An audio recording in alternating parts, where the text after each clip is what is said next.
c'est pas de l'hospitalisation à domicile. Les hospitalisations à domicile interviennent de façon temporaire.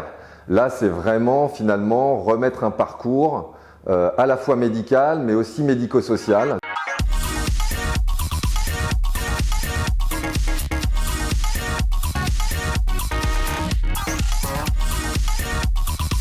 Pas du tout. C'est un vrai choix personnel. Après 10 ans aux urgences et de voir passer finalement plein de personnes âgées et de voir que finalement ils finissaient sur des brancards, j'ai dit qu'il fallait plutôt aller être en amont et essayer de travailler finalement le parcours de la personne âgée pour éviter qu'ils aillent aux urgences. Plusieurs rôles.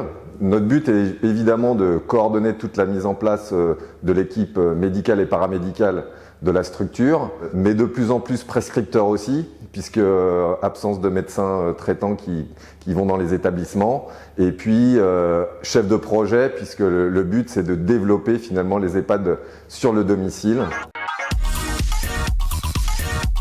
J'ai fait de l'EHPAD privé et donc j'ai choisi l'EHPAD mutualiste en fait, parce que j'ai les moyens de mettre en place ce que je veux. Et donc effectivement, que ce soit les seringues électriques ou les bladder scans ou en tout cas tout le matériel nécessaire pour pouvoir travailler dans de bonnes conditions.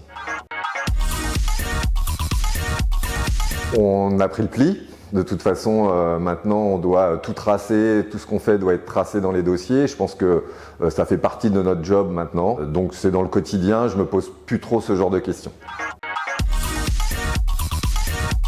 Ce qu'on appelle les DRAD, c'est des dispositifs renforcés d'accompagnement du domicile, plus communément EHPAD à domicile, même si j'aime pas du tout ce terme. Mais en gros, on a 30 lits de personnes au domicile qu'on coordonne et où je deviens aussi, malheureusement ou heureusement, j'en sais rien, médecin traitant, puisqu'ils n'ont plus de médecin traitant. Et notre objectif était évidemment de prendre plutôt les gens qui n'avaient pas de médecin traitant au domicile pour pouvoir les remettre dans un parcours de soins adapté. Alors, c'est pas de l'hospitalisation à domicile. Les hospitalisations à domicile interviennent de façon temporaire. Là, c'est vraiment finalement remettre un parcours à la fois médical mais aussi médico-social sur la mise en place des aides et puis la coordination des équipes libérales. Pour l'instant, j'espère que je suis encore un peu jeune, mais ça va arriver. J'étais déjà au courant de ces différentes pratiques. C'est pour ça aussi que je suis venu chez les mutualistes, on va être clair. Je ne l'ai pas lu, j'ai lu, il y a des bribes qui sont sorties, mais en soi, on n'était pas étonné de ceux qui étaient dans les EHPAD, en tout cas, de ce qui était ressorti.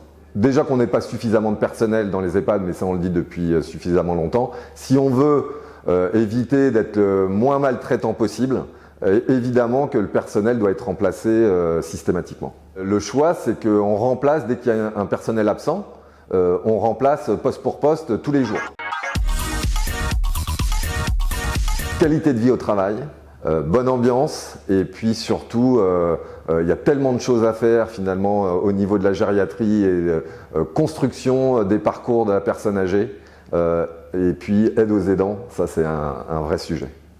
C'est des phrases de guerre même. C'est des phrases, ouais. Et ce n'est que quelques-unes, j'en aurai plein d'autres.